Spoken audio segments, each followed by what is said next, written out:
Hello there, people of the internet. How is everybody doing today? I'm doing alright, thanks for asking. This video right here is not a video for gun owners that are delving into the depths of knowledge of the firearms world. This video is more or less for the modest gun owner or the new gun owner or the gun owner that doesn't necessarily know a whole lot about firearms. I have gotten on several occasions requests for me to go ahead and explain the different types of sights that you're going to find on rifles. I may even do different types of pistol sights as well, but those are a lot less numerous, and this right here should cover that. But I like making videos, and I feel like a handgun video is long overdue for this channel, but that's a different story. So today we're going to go ahead and go over some of the different kinds of rifle sights that you're going to come across. This right here is not every kind of rifle sight that's out there, but these are going to be some of your more common different kinds of rifle sights. And because just talking about the sights are going to be boring, we're out here at the range and we're going to go ahead and fire downrange at our car down there whenever we discuss the sights. So this right here is my unrefurbished Mosin Nagant or Nagant or however it is that you want to pronounce that. This is a 9130, and on this 9130 you got yourself a nice leaf sight there in the rear. I have no idea how well this is coming up on camera. This is a GoPro, has no screen for me to see what is actually showing, so hopefully that picked up okay. Whenever you're dealing with iron sights, unless you're dealing with fixed sights, most often you're going to come across some sort of leaf sight like this. It has a little V-notch on the rear of the leaf sight that you use to line up your sights. I'll go ahead and leave a diagram up somewhere on what to look for whenever you're lining up your sights using a leaf sight. On your leaf sight, depending on the country of origin, you have different range estimates. How you go about estimating the range that you're currently at, that's not something I'm going to go into in this video, but you have different range estimates, so if you know the range of your target, you can go ahead and set this to whatever that range is. Since this right here is a Russian rifle, I'm going to assume that these are meters. If it was an American rifle, say 1903, those are yards, I think. But you have two little tabs right here. They're not always going to have two little tabs. Some of them just have one little tab, etc., etc. And you can use that to adjust out to whatever range you're wanting to fire at. As far as the leaf sight goes, it is very, very simple and easy to use. You line up your front post to the top of the leaf sight, and then you line that up with the target. You want that front post to be right in the middle of that V. After that, you slowly pull that trigger back. Mosins are notorious for having garbage triggers. This one is no exception. It has an awful, awful trigger.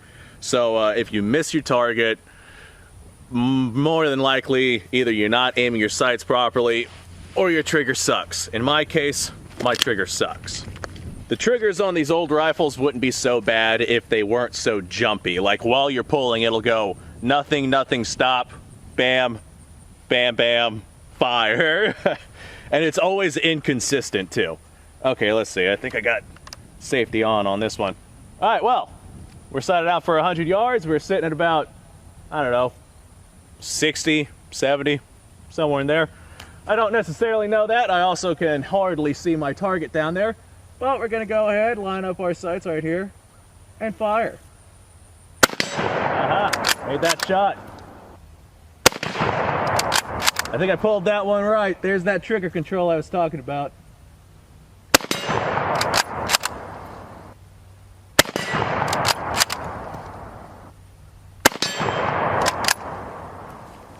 Mosins also fire this particular rifle. The 9130s also fire slightly high, so you got to kind of compensate for that, but it's definitely doable. All right, this right here is honestly one of my favorite rifles that I own. It's just such a nice little lightweight rifle, very convenient, very comfortable. This is a Santa Fe jungle carbine. Made it look like the number 5 jungle carbines that the British were using there for a little while, but this isn't actually one of those. This was actually made off of a number 1 Mark III, I believe. Yeah, number 1 Mark III from 1942. And in the 1960s, these were brought into the United States and made to look like this. I'm not sure if I'd rather have this or a number 1 Mark III, because number 1 Mark III is nice, but this is also really nice. Anyway, this right here has an aperture sight on it. This right here is another very common rifle sight that you're going to find, especially on these old Milsurp guns, especially on the Enfield series. Aperture sight pretty much means instead of a little V-notch, you have yourself this little round hole that you're going to line up with your sight down there. In this particular case, since you have no V-notch to line it up on, you're going to stick your sight in the center of this little round hole right there. Not really difficult to do, but it does take practice to hit things at long range doing that. Getting a little warm out here, figured I'd go ahead and lose that jacket. Now, this right here is not every aperture, they are very different, but this particular aperture is sighted in for 300 and 600 yards. In order to change your range of estimation, all you do is you flip your little aperture around until it clicks itself in place. Now, I myself cannot see past 100 yards, if that, so 300 yards is kind of optimistic for me. In my case, I have to aim a little bit low, because if you're sighted out for 300 yards, that bullet's going to hit center at 300, which means it's going to go high at 100. And we're only about 60, so it's going to go a little high. I'll have to compensate for that. Of course, the trigger on this thing is a hell of a lot better than our Mosin trigger. Of course, the 303 British round is still quite a round. And to be fired from this small little carbine, it still does have some oomph behind it. Of course, I will say, with the muzzle brake we have on the front of the gun, which I will show you in just a moment here. I don't even know if my target's still up there. I can't rightly see it. I think my target might have fallen down. But with our muzzle brake here on the front of the gun, it makes the concussive blast of the round much more durable, much more endurable. There we go. That's the word I was looking for. I'm not sure if my steel silhouette is still there, so I'm just going to fire and see if we hear a ping. Nope. My steel silhouette has definitely fallen over. Give me just a moment. I'm going to go set that back up. Alright, up next, this right here is probably the best sighting option because you don't have to worry about lining up a front sight with a rear sight. This right here is just a little red dot sight, ACOG sight, any sort of electronic 1 power, 2 power, small power sight would work, but this right here is just our representation that we're going to be using for this example. These sights right here have gotten very, very cheap over the years. You can pick one of these up. I got this one for like 30 bucks off of Amazon. It's held zero pretty decently, so I am not disappointed with it. One of the biggest downsides to sights like this is you have to make sure that you turn it off whenever you're done. Otherwise the battery will go dead. And if the battery is dead, then this sight is pretty much useless. But all this sight is there's a little red dot on it.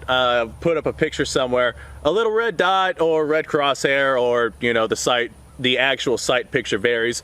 You get yourself a sight like this where you can actually change your sight picture on it, change your color too. This is red and green, which is great. But you got yourself a little crosshair or dot or whatever the hell, and all you do, assuming that it's already sighted in, all you do is you put that dot on your target, you pull that trigger, and your gun is going to make a hit. This right here is the easiest method of accurate shooting for inexperienced shooters.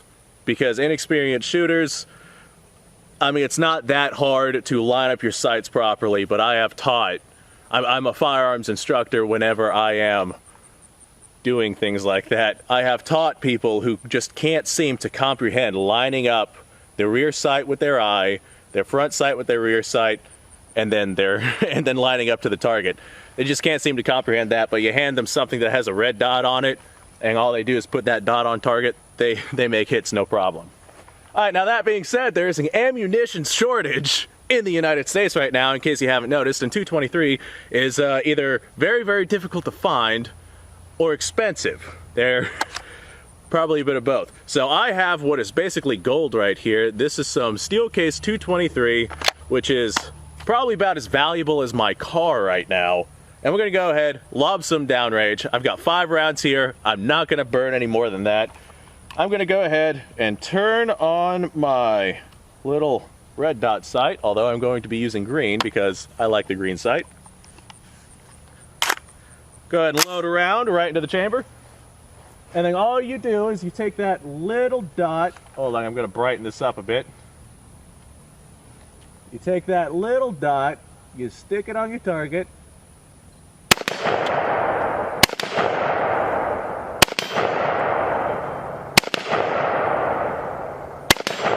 There we go.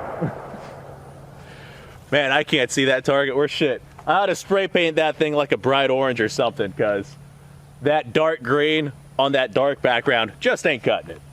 Alright, now I didn't have any bright orange spray paint, but I did find some white, so now I can see the target. Let's go ahead and try that again. And in contrast to what I said before, I guess I'll fire a few more rounds than 5. Okay. Oh hell, I can't see my dot. There we go, that's better.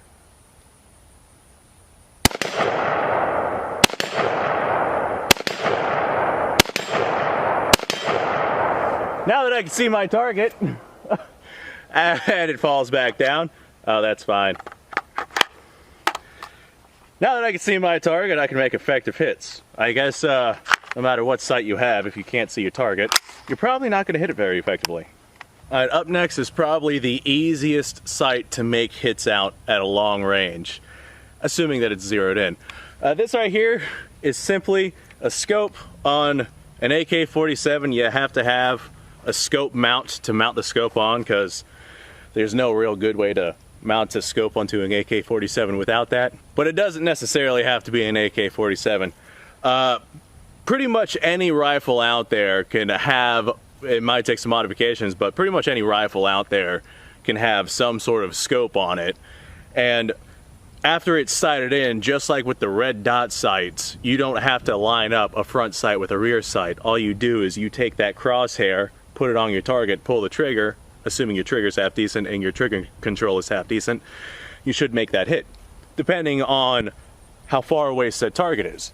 Like if your scope's sighted in for 100 yards and you aim spot on at 500 yards, your bullet's going to hit a little low because gravity will pull it down. But this video is not on the ballistic capabilities of the 7.62x39. Anyone who's ever played any video game... Did my AK just jam? Get back in there, you bastard. Well, now I have a double feed. That is the first time I have ever had a malfunction with this AK-47. How do you like that? Anyone who's ever played any sort of video game with a gun that has a rifle with a scope on it, you know how easy it is to aim that. Just take that crosshair, put it right on your target, pull that trigger, and hopefully your trigger control is half decent. Mine is not really all that decent.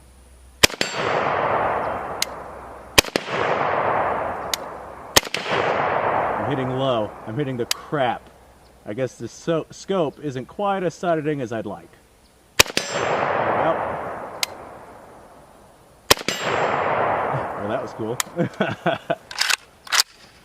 Doesn't matter what kind of sights you have. If the rifle's not sighted in, then you're basically firing in the breeze. All right, well, this was a fun time. I was looking forward to coming out here and firing these rifles. This right here is covering pretty much your more common rifle sights. Even if it is a fixed sight, meaning there's nothing to adjust, I'd say most of your rifles that have iron sights are going to have a sight picture similar to our leaf sight. And unless I'm mistaken, unless you're coming across something that's unusual or unorthodox, this right here should cover like most of the different kinds of sights that you're gonna come across. Like I said, unless you come across something unorthodox, maybe something that somebody was just trying out, maybe a prototype of some kind. I don't know where you are and I don't know what you're doing, but this right here should cover like 99% of whatever sights you come across. Anyway, that being said, if you like this kind of stuff, subscribe to the channel, because as you can see from my car down there, I do this kind of stuff all the time. If you like the video, do me a solid and actually like the video. YouTube's kind of anti-gun right now, and every like, every subscribe, every share helps me grow this channel, which is kind of hard to do, especially whenever the powers to be don't want you don't want you doing that, or don't want me doing that. Check out the Patreon page. I do Q&As on the Patreon page. Check out my Discord. It's kind of small right now. There's not a whole lot going on, but I get a feeling that as the channel grows, there's going to grow as well. So if you want to hop in on that, talk to some of the people that we have there, including myself, then by all means, go for it. Wow, it was just like 60 degrees outside, and that was like an hour ago, and now it's like 90.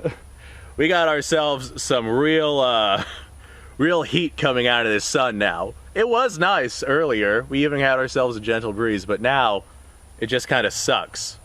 And I can't see anything because the sun's right in my face. Ah, that's better. That's much better. Stay there, hand. Alright, well, I'm probably going to continue to shoot stuff, but I'm definitely going to move into the shade while I do that. So, that being said, thanks for watching. I'm probably going to make more videos too, so if you want to be a part of that, subscribe to the channel. Alright, now go off, have a fantastic day, and don't blind yourself with the sun.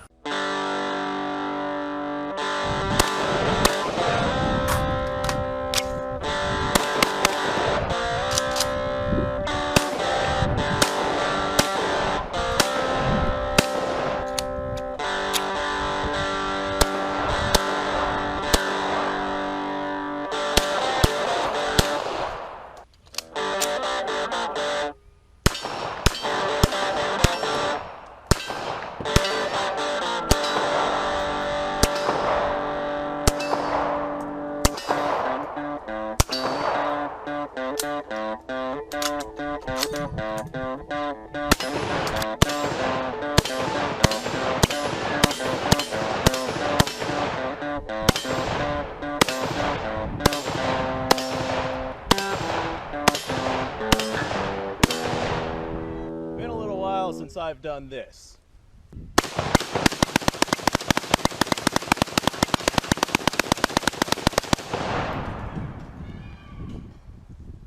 Bonnie and Clyde be damned. The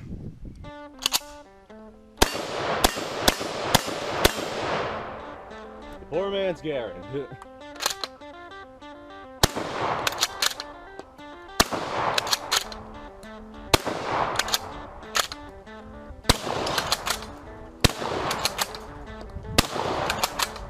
Shame that bolt action shotguns aren't more mainstream.